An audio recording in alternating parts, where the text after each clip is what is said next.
En 2001, la chaîne de restaurants Pizza Hut est devenue la première chaîne à livrer dans l'espace. Alors oui, vous pouvez trouver ça étrange, mais derrière ce fait se cache une vraie histoire. Une histoire spatiale, mais surtout marketing. En effet, Pizza Hut, en pleine ascension dans le monde, mais également en Russie, a décidé d'envoyer une Space Pizza sur l'ISS. En gros, une pizza spatiale.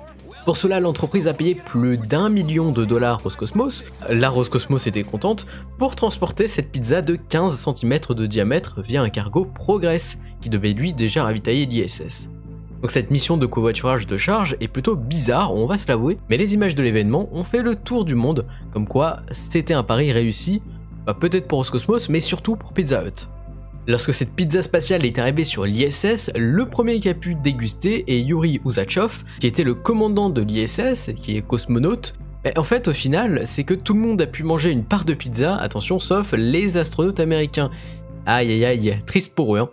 Car en effet, vu que la NASA a une politique interdisant la publicité commerciale sur leur mission, eh bien les astronautes n'avaient pas le droit d'en manger. Maintenant vous allez me dire, Matt, pourquoi tu nous parles d'une pizza dans l'espace? Eh bien, je vous parle de cette livraison plutôt particulière parce qu'aujourd'hui, on va parler d'une mission encore plus étrange à propos de l'entreprise japonaise Interstellar Technologies. Pour commencer, on doit définir les bases. Comme dit Orelsan, eh bien, ce sont les bases d'Interstellar Technologies. Alors, qui est Interstellar Technologies? Alors, Interstellar Tech ou IT, au départ, ne se nommait pas Interstellar Technologies, mais c'était un simple club de fusées amateurs fondé en 1997. Par la suite, Takafumi Ori et les autres dirigeants ont décidé de tenter une aventure entrepreneuriale, bravo à eux, en fondant Interstellar Technologies en 2005. L'objectif principal était de rendre l'orbite plus accessible pour les entreprises japonaises, et pour cela, eh bien, il faut débuter quelque part, avec quelque chose de simple, et cette chose simple, c'est la fusée-sonde.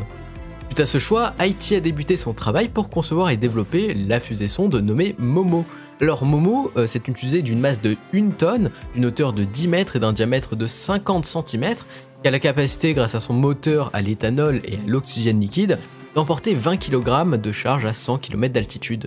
Alors c'est vrai, Momo peut vous faire sourire via son nom ou encore sa capacité, mais son coût est de seulement 440 000 $ environ, ce qui reste plutôt correct. Enfin bon, pour le double, on sait qu'on peut obtenir, on pourrait produire une roquette d'Astra d'ici quelques années. Une vidéo a été faite, le lien est dans la description. Mais bon, il faut se dire que le spatial japonais n'est pas aussi développé que le New Space américain, même si on a quand même iSpace. Donc forcément, la demande universitaire pour envoyer des charges dans l'espace, pour des expériences, est là. Et ils ont besoin de solutions peu onéreuses, mais bon, tant qu'il y a des solutions, ils prennent. Comme on adore le dire, développer une fusée c'est bien, mais tester une fusée c'est encore mieux. Alors, que s'est-il passé pour Momo? Alors le premier vol s'est mal passé, oui déjà, hop, vous avez l'histoire. Le 30 juillet 2021, Momo 1 s'est mis en mode sécurité et son moteur s'est éteint 60 secondes après le décollage. Donc Momo est allé jusqu'à 20 km d'altitude quand même, mais bon, c'était un premier échec. Alors même si ce premier vol était franchement un vrai échec, et il faut savoir qu'Interstellar a quand même conclu une alliance commerciale avec Nippon Travel Agency et Space Development Corp. Puis en mai 2018, Interstellar a quand même reçu, attention, un investissement de 19,8 millions de yens, soit 153 000 €. En somme, Interstellar arrive quand même à attirer, et elle attire de nouveaux partenariats.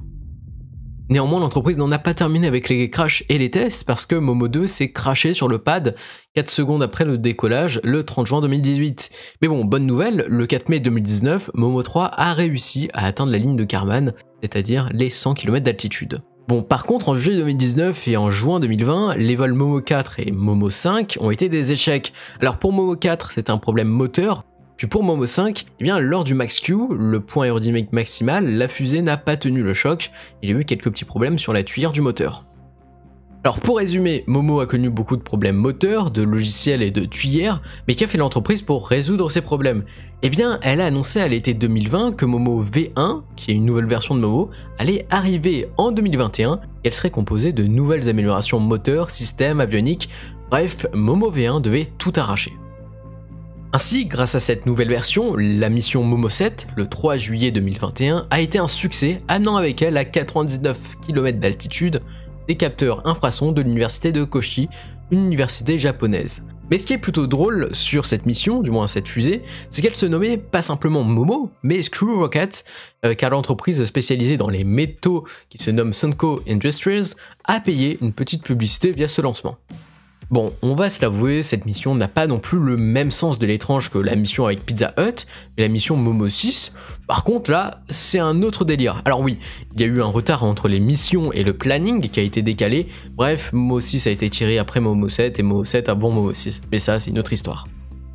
Donc qu'est-ce que je disais déjà? Ah oui, donc la mission Momo 6 avait une fusée se nommant Tenga Rocket, portant le slogan Love and Freedom and Tenga. Et là d'un coup je vois tout au fond de la salle quelques connaisseurs qui sont en train de s'agiter. Eh bien oui, mesdames et messieurs, Interstellar Technologies a obtenu un contrat avec Tenga, la fameuse marque de sextoy, pour envoyer et déployer à 100 km d'altitude un sextoy et une mascotte. Oui, et vous avez bien entendu, un sextoy, mais bon, attention, hein, il faut le dire, c'est un sextoy adapté pour l'espace, car la marque pense que d'ici quelques années, une demande autour des jouets érotiques se développera dans l'espace. Donc Thomas, si tu regardes cette vidéo, paf, il faut envoyer un petit mail à Tenga, hop, livraison surprise, et ça on adore. Alors même si cette mission est encore plus surprenante que la livraison Pizza Hut, elle a été un immense succès, que ça soit au niveau de la communication, ça fait le tour des réseaux sociaux, mais également en ce qui concerne la fusée, parce que finalement Momo 6 V1 a atteint son objectif. Et maintenant, est-ce qu'Interstellar enverra à vie des sextoys dans l'espace, ou va-t-elle faire d'autres choses de son existence? Eh bien la réponse est normalement non, elle va faire d'autres choses dans sa vie, enfin du moins j'espère. Par exemple en 2023, Interstellar Technologies compte lancer son premier lanceur orbital, nommant Zero, ou Zero, qui aura la capacité de placer 100 kg en orbite héliosynchrone. Alors cela peut paraître peu, mais il faut se dire une chose, c'est que l'entreprise a quand même très peu de moyens, hein, donc finalement c'est déjà ça. Lorsqu'on regarde Momo V1 ou Momo V0, c'est grâce à ces fusées qu'il maîtrise aujourd'hui les fusées sondes, et désormais finalement pour cette entreprise, il est temps de développer un lanceur léger destiné au lancement de petits satellites.